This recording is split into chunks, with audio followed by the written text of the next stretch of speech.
Motivation is critical for learning. A student cannot learn if he is not motivated to do so.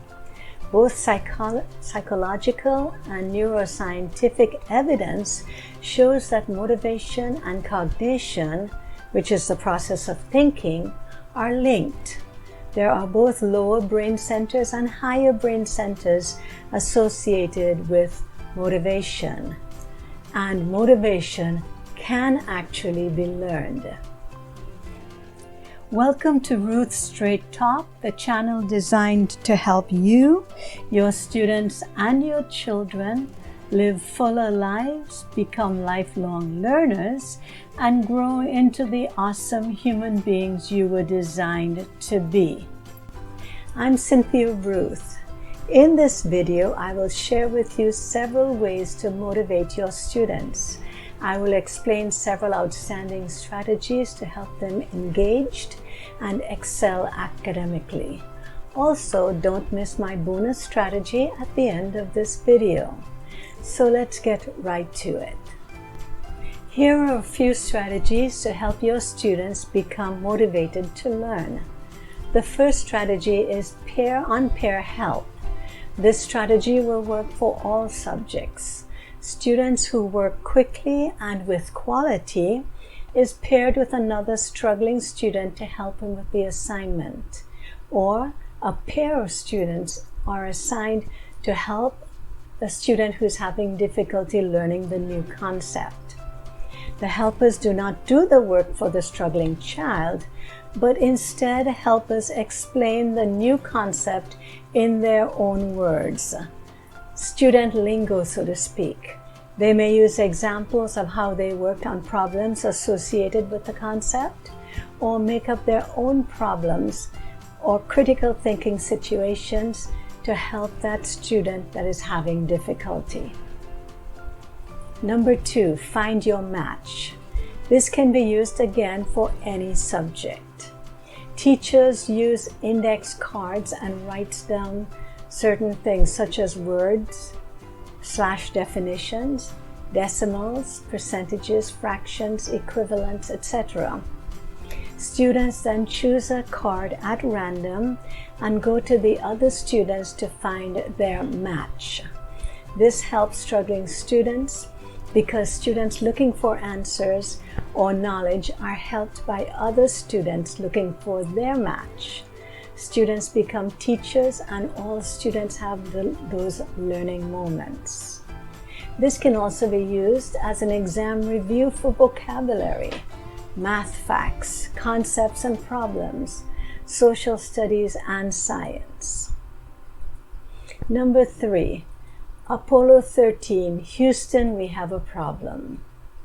Number 3, the teacher tells the class that he needs help to teach the lesson. He puts himself in a position of helplessness, and the students must work together to find a way to help the teacher and to teach the lesson.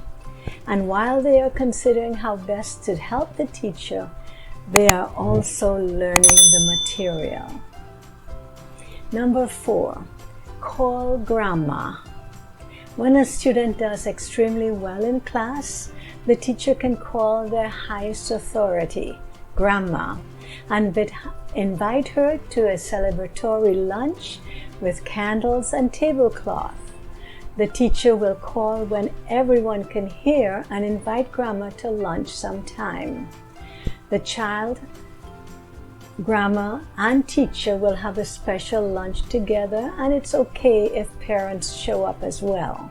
The lunch can be sponsored by the school cafeteria. This strategy has added benefits of encouraging grandparents and parents to participate more in their child's education.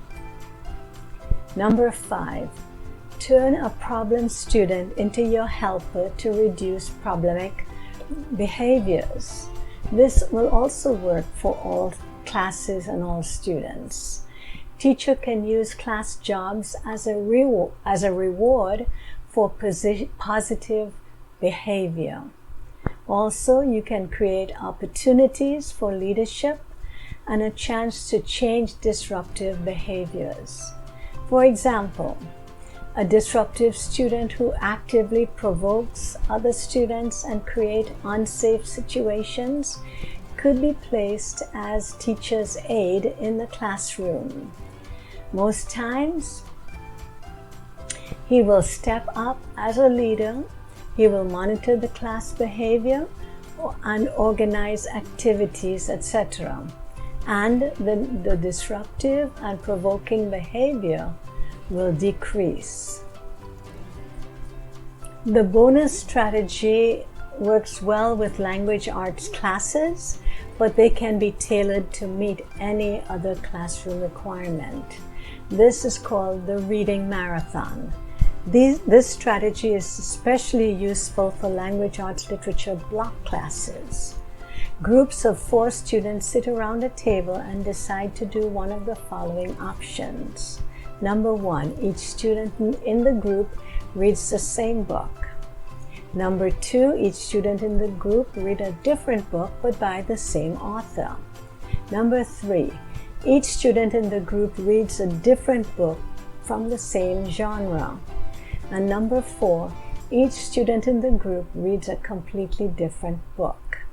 After reading, they have a roundtable discussion about the books that they have read. The teacher passes out literary questions such as what is plot, character, theme, etc., which are presented to the group in a game format using a spinning wheel or a dice, or just randomly choosing students. This strategy will help the students become more familiar with literary jargon, and it will also increase their desire to read for fun.